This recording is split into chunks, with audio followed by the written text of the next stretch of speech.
Assalamualaikum warahmatullahi wabarakatuh. Yang terhormat Bapak Frandi Argadinata MH selaku dosen pengampu mata kuliah Sistem Politik di Dunia Islam dan juga teman-teman HTN 5B yang saya banggakan. Di sini kami dari kelompok 6 akan mempresentasikan hasil diskusi dari kelompok kami, yakni mengenai gerakan politik Islam di Indonesia.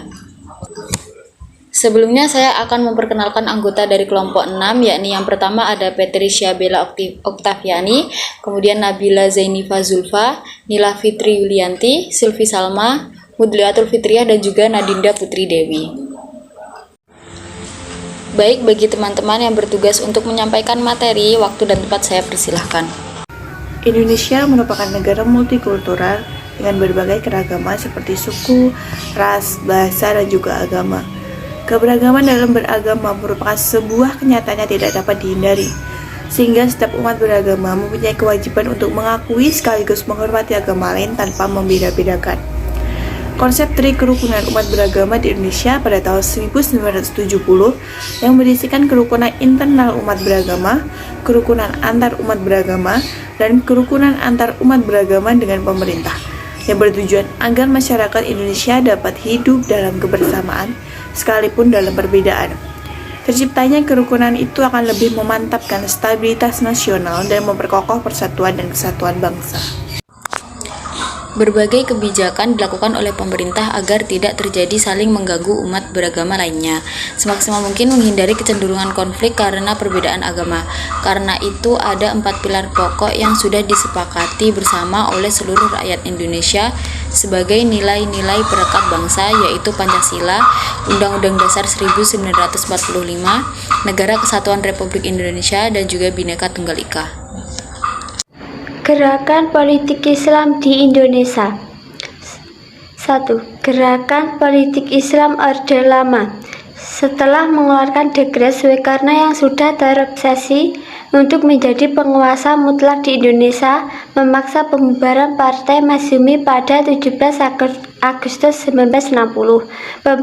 Pemberlakuan demokrasi terpimpin oleh Soekarno ternyata menimbulkan respon yang beragam dari kalangan partai Islam. Islam dipandang sebagai satu unsur Nasakom, NU sebagai wakil utamanya.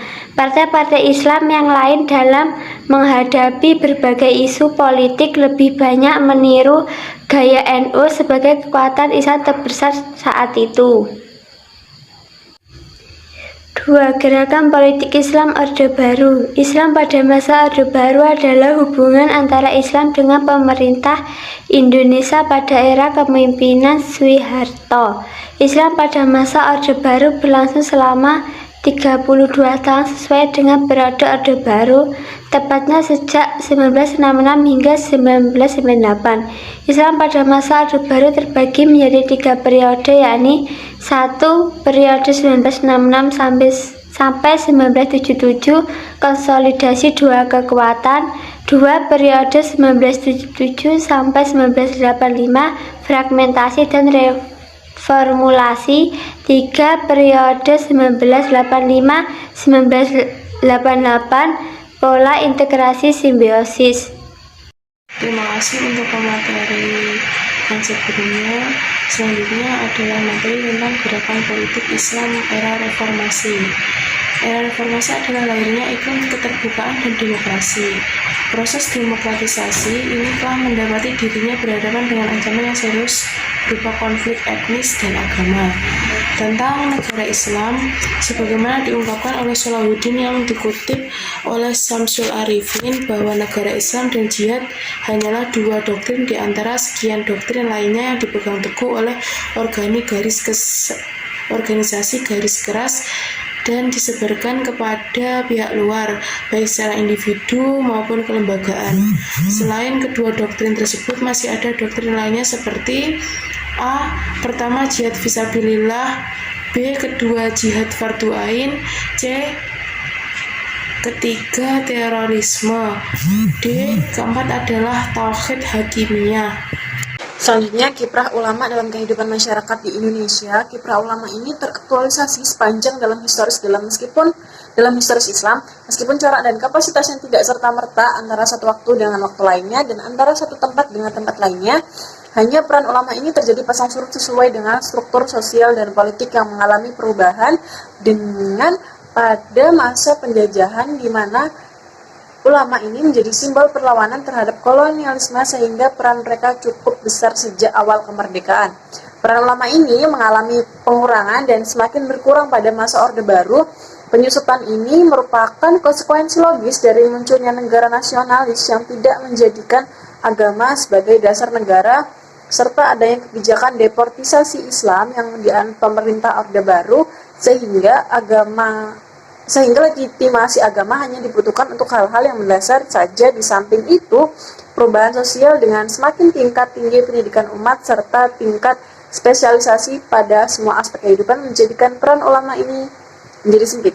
Pada bidang politik, keterlibatan banyak ulama dalam partai politik itu dengan sendirinya menjadikan mereka ikut berkiprah dalam memenangkan partai tertentu. Memang hal ini bisa menjadi dampak positif karena mereka akan dapat ikut serta memberikan pendapat dalam proses pengambilan kebijakan umum, akan tetapi hal ini juga bisa membawa dampak negatif karena kemudian berupaya mempengaruhi umat untuk memilih partai dengan cara yang tidak bijaksana. Terima kasih. Peran ulama dalam bidang sosial dan budaya.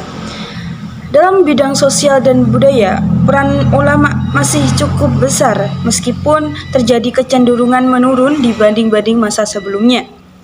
Semakin semaraknya pengajian serta penuhnya masjid-masjid baik di kota maupun di kampung merupakan lahan bagi peran ulama dalam dakwah Islam.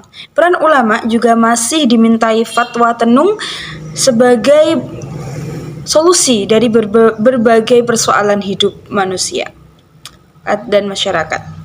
Dalam beberapa kebudayaan di Indonesia, ulama juga ikut andil dalam pelaksanaan kebudayaan tersebut, seperti pertunjukan wayang, pertunjukan gamelan yang dicetuskan oleh Wali Songo.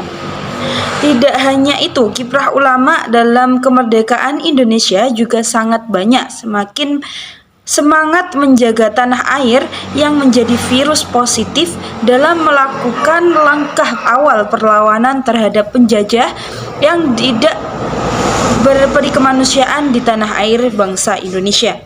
Pesantren menjadi titik kumpul dimulainya perjuangan membebaskan diri dari kekungkungan penjajah. Pemikiran dan sikap kritis tetapi terbuka atau inklusif yang ditanamkan para ulama kepada para santri menjadi motor penggerakan nasional melawan penjajah dalam semangat cinta tanah air.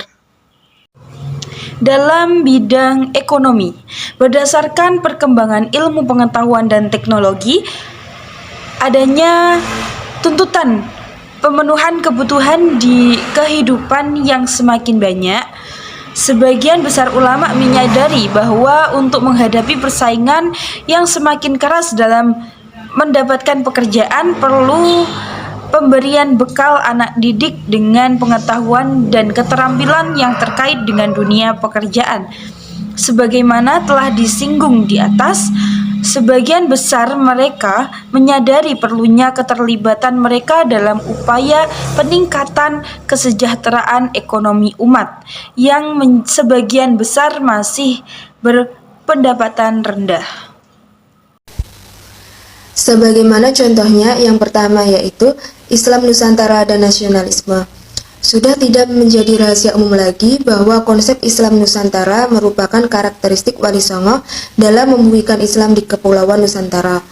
Wali Songo sebagai aktor utama yang hingga kini diteruskan oleh ulama Nusantara telah berhasil melakukan dialektika antara teks ajaran Islam dengan realita budaya lokal setempat.